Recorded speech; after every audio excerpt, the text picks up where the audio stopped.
رسول کی ولادت، رسول کی پیدائش، پتہ چلا میلاد کا معنی پیدائش ہوتا ہے، ولادت ہوتی ہے۔ ولادت کو میلاد کہا جاتا ہے، عربی میں میلاد ولادت کو کہا جاتا ہے، عربی میں میلاد پیدائش کو کہا جاتا ہے۔ تو اس میلاد النبی صلی اللہ علیہ وسلم کا معنی نبی کی ولادت، نبی کی پیدائش۔ اب یہ نبی کب پیدا ہوا؟ یہ دنیا جو ہے، یہ دنیا عجیب و غریب ہے۔ کوئی دنیا میں آ رہا ہے، کوئی دنیا سے جا رہا ہے۔ اس سے پہلے بھی یہ دستور رہا ہے، لوگ آتے رہے، لوگ جاتے رہے، اب بھی لوگ آ رہے ہیں، جا رہے ہیں، آئندہ بھی لوگ آتے رہیں گے اور جاتے رہیں گے۔ یہ آنے جانے کا سلسلہ قیامت تک جاری اور ساری رہے گا۔ حضرت ذی وقار جو آیا، اس کا چرچا ہوا، اس کا ذکر ہوا۔ کسی آنے والے کا ذکر ایک دن چلا، کسی آنے والے کا ذکر ایک سال چلا، کسی آنے والے کا ذکر 5 سال چلا، کسی کا 10 سال چلا، پھر اس کا ذکر ختم ہو گیا۔ لیکن ہم نے اس زمین میں دیکھا، اسی آسمان کے نیچے ایک ایسی ہستی آئی، ایک ایسا وجود آیا، ایک ایسا پاک وجود آیا کہ جو آیا تو آتا ہی گیا، بڑا تو بڑھتا ہی گیا، چڑھا تو چڑھتا ہی گیا، پھیلا تو پھیلتا ہی گیا۔ اور دوسری بات یہ، جس کسی کا چرچا ہوا، جس کسی کا تعارف ہوا، جس کسی کی پہچان ہوئی، دنیا میں آنے کے بعد ہوئی، اچھے کام کیے یا برے کام کیے، دنیا میں آنے کے بعد کسی کی پہچان ہوتی ہے، کسی کی شناسائی ہوتی ہے، کسی کا تعارف ہوتا ہے۔ لیکن قربان جو میں مصطفیٰ کی مصطفائی پر، قربان جو میں اپنے نبی کی نبوت پر، قربان جو میں اپنے رسول کی رسالت پر، قربان جو میں اپنے پیغمبر کی پیغمبری پر، قربان جو میں اپنے قائد کی قیادت پر، قربان جو میں اپنے رہنما کی رہنمائی پر، قربان جو میں اپنے عظیم لیڈر کی اس عظیم لیڈری پر، جس پیارے آقا کا ذکر دنیا میں آنے کے بعد نہیں ہوا، دنیا میں آنے کے بعد ان کا تعارف نہیں ہوا، دنیا میں آنے کے بعد ان کی پہچان نہیں ہوئی، وہ دنیا میں نہیں آئے، زمین نہیں بنی، آسمان نہیں بنا، کائنات نہیں بنی، شجر و حجر نہیں بنے، در و دیوار نہیں بنے، جنت دوزخ نہیں بنے، جن و انس نہیں بنے، کائنات کی کوئی چیز نہیں بنی، درختوں کے پتے نہیں بنے، ریت کے ذرے نہیں بنے، کچھ بھی نہ بنا۔ لیکن میرے محبوب کو بنایا گیا۔ جب اللہ نے چاہا میں خدا ہوں، اللہ نے چاہا میں خالق ہوں، میری پہچان کوئی نہیں، میں خالق ہوں، مجھے پہچانتا کوئی نہیں، میں مالک ہوں، مجھے پہچانتا کوئی نہیں، میں رازق ہوں، مجھے پہچانتا کوئی نہیں۔ اللہ نے اپنی پہچان کے لیے، اپنی معرفت کے لیے، اپنے تعارف کے لیے کیا تعارف کرانا چاہا تو اللہ نے سب سے پہلے اپنے محبوب کے نور کو پیدا کیا، سب سے پہلے اپنے محبوب کے نور کو پیدا کیا۔ اول ما خلق اللہ نوری، آپ کا نور کائنات سے پہلے بنایا گیا۔ پہلے خدا تھا، پہلے خدا تھا، بعد میں مصطفیٰ کا نور بنا، دو ہو گئے، ایک خدا ہو گیا، ایک مصطفیٰ کا نور ہو گیا، ایک خالق ہو گیا، ایک مخلوق ہو گیا، ایک رازق ہو گیا، ایک مرزوق بن گیا، ایک مالک ہو گیا، ایک مملوک ہو جاتا ہے، دو ہو گئے، ایک رب ہے، ایک مصطفیٰ ہے۔ یا اللہ تو نے مصطفیٰ کو بنایا، نور مصطفیٰ کو بنایا، اور مولا بتا زمین نہیں ہے، تو نے نور مصطفیٰ کو کدھر رکھا؟ یا اللہ زمین نہیں ہے کہ تو زمین کے اندر مصطفیٰ کے نور کو رکھتا، یا اللہ آسمان نہیں ہے کہ تو آسمان کی بلندی پہ نور مصطفیٰ کا رکھتا، یا اللہ کعبۃ اللہ نہیں ہے کہ تو کعبۃ اللہ کے اندر اپنے محبوب کے نور کو رکھتا، یا اللہ سدرۃ المنتہا نہیں ہے کہ وہاں پر تو نور مصطفیٰ کو رکھتا، یا اللہ تیرا عرش بھی نہیں ہے تو وہاں پہ نور مصطفیٰ کو رکھتا، یا اللہ فرش بھی نہیں ہے کہ تو وہاں نور مصطفیٰ کو رکھتا۔ اے اللہ تو نے نور مصطفیٰ کو کدھر رکھا؟ فرمایا میں نے اپنے قریب رکھا، مصطفیٰ کے نور کو میں نے اپنے قریب رکھا، وہ میرے قریب ہے، میں اس کے قریب ہوں، وہ مجھے دیکھ رہا ہے، میں اسے دیکھ رہا ہوں، وہ مجھے دیکھ کے لطف حاصل کر رہا ہے، میں اس کو دیکھ کر لطف حاصل کر رہا ہوں، وہ مجھے دیکھ کر مزہ حاصل کر رہا ہے، میں اس کو دیکھ کر مزہ حاصل کر رہا ہوں، وہ میرے قریب ہے، میں اس کے قریب ہوں، وہ میرے نزدیک ہے، میں اس کے نزدیک ہوں۔ اس نور محمدی کے بعد اللہ نے چاہا پھر زمین بن گئی، اللہ نے چاہا آسمان بن گیا، اللہ نے چاہا کائنات بن گئی، ہر چیز بن جاتی ہے۔ میرے ملت کے لوگوں یاد رکھو، پتہ چلا کہ نور محمدی ساری کائنات سے پہلے بنایا گیا، پھر اللہ نے اسی نور کی برکت سے زمین کو بنایا، اسی نور کی برکت سے آسمان کی بلندی کو بنایا، اسی نور کی برکت سے مشرق کو بنایا، اسی نور کی برکت سے مغرب کو بنایا، اسی نور کی برکت سے شمس و قمر کو بنایا، اسی نور کی برکت سے ملائکہ کو بنایا، اسی نور کی برکت سے انسانیت کو بنایا، اسی نور کی برکت سے جنات کو بنایا، اسی نور کی برکت سے جنت کو بنایا۔ کائنات کی ہر چیز اس نور سے بنائی گئی، اور وہ نور جو ہے اس کے بعد باقی کائنات کو بنایا جاتا ہے۔ پھر اسی نور کی برکت سے حضرت آدم گواہی دیتے ہیں، حضرت آدم لغزش ہو جاتی ہے، جنت میں دانا کھا لیتے ہیں، دانا کھانے کے بعد جنت سے نکالا جاتا ہے، ہندوستان کی زمین پہ اتارا جاتا ہے، 300 سال وہاں روتے ہیں، چلاتے ہیں، آہو بکا کرتے ہیں، اللہ سے معافیاں مانگتے ہیں۔ بالآخر ان کے دل میں ایک بات آتی ہے کہ رب مانتا نہیں ہے، رب معافی دیتا نہیں ہے، رب میری طرف توجہ کرتا نہیں ہے، رب میری بات کو سنتا نہیں ہے، رب میری باتوں پہ دھیان دیتا نہیں ہے۔ خیال آیا کہ جب میرے جسم میں روح ڈالی گئی تھی، میرے جسم کو بنایا گیا تھا، میرے اعضاء بنائے گئے تھے،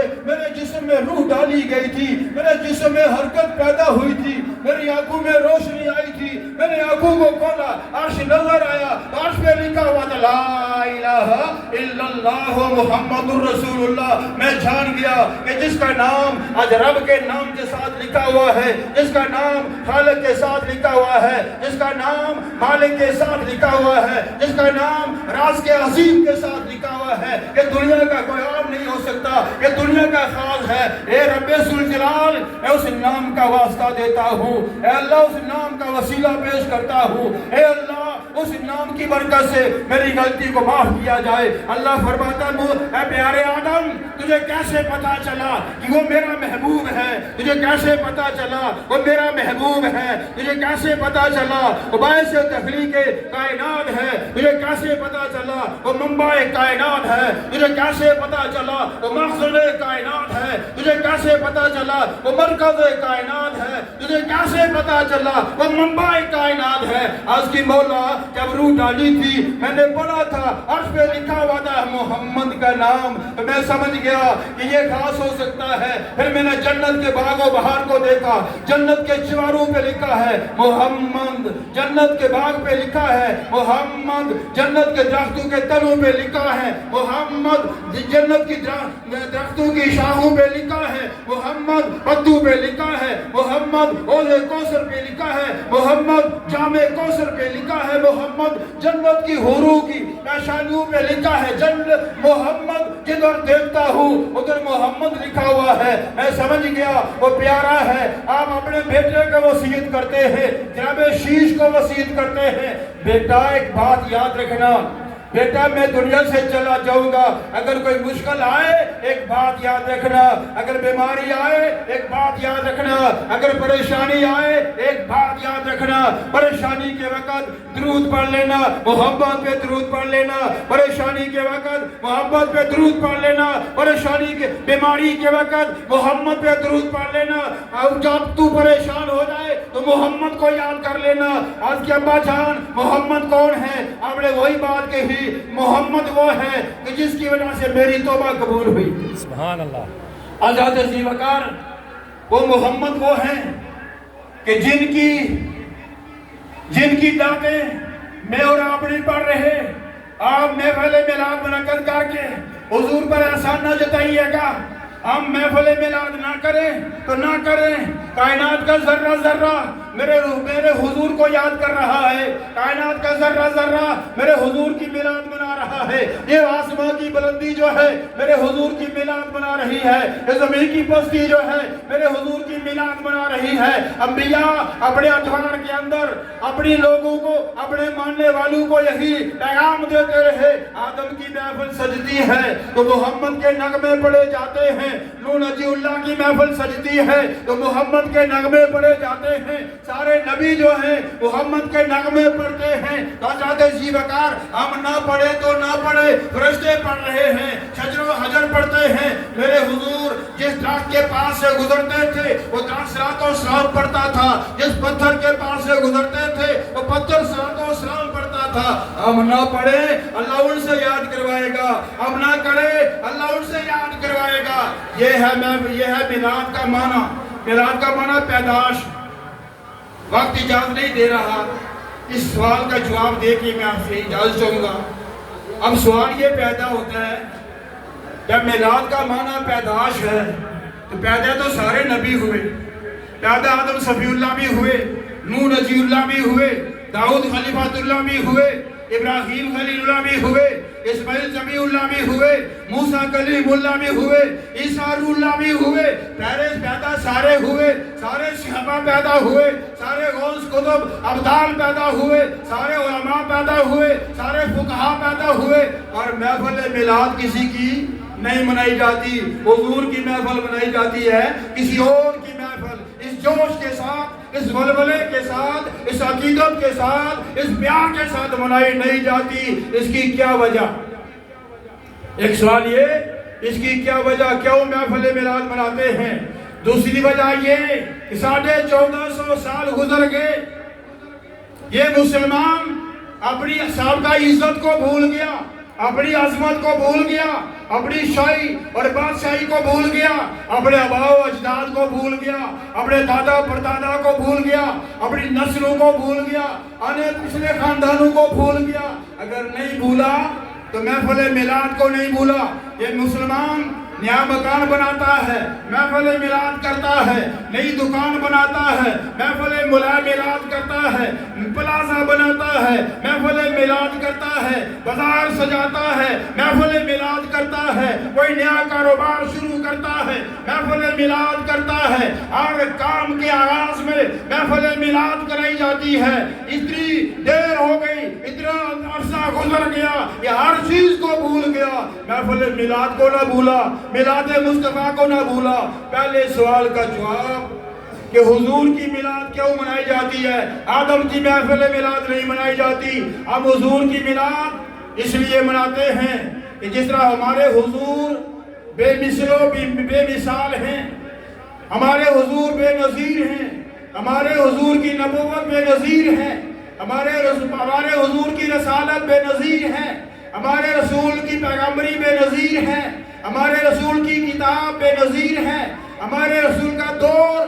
بے نظیر ہے، ہمارے رسول کا زمانہ بے نظیر ہے، ہمارے رسول کے ارشادات بے نظیر ہیں، ہمارے حضور کے صحابہ بے نظیر ہیں، ہمارے حضور کی امت بے نظیر ہے، ہمارے حضور کی امت کے اولیاء بے نظیر ہیں، ہمارے حضور کی امت کے علماء بے نظیر ہیں، ہمارے حضور کا زمانہ بے نظیر ہے، ہمارے حضور پہ آنے والی کتاب بے نظیر ہے۔ اسی طرح میرے آقا کی ولادت بھی بے نظیر ہے، میرے آقا کی ولادت بھی بے نظیر ہے۔ کس طرح بے نظیر ہے؟ دنیا میں بے شمار لوگ پیدا ہوئے، سارے نبی پیدا ہوئے، سارے پیغمبر پیدا ہوئے، سارے رسول پیدا ہوئے، سارے ولی پیدا ہوئے، سارے صحابہ پیدا ہوئے، سارے روتے ہوئے پیدا ہوئے۔ دنیا میں کوئی ایسا بچہ آپ کو نہیں ملے گا جو روتے ہوئے پیدا نہ ہو۔ رونا جو ہے اس کی زندگی کی علامت ہوا کرتی ہے۔ ڈاکٹر یہ کہتے ہیں جو بچہ جب پیدا ہو وہ روتا ہوا پیدا ہو، اس کی زندگی کی علامت ہوا کرتی ہے۔ حضور جب پیدا ہوئے حضور روئے نہیں ہے، حضور آؤ بکا نہیں کرتے، حضور چلائے نہیں ہے، میرے حضور پیدا ہوئے آپ نے اپنا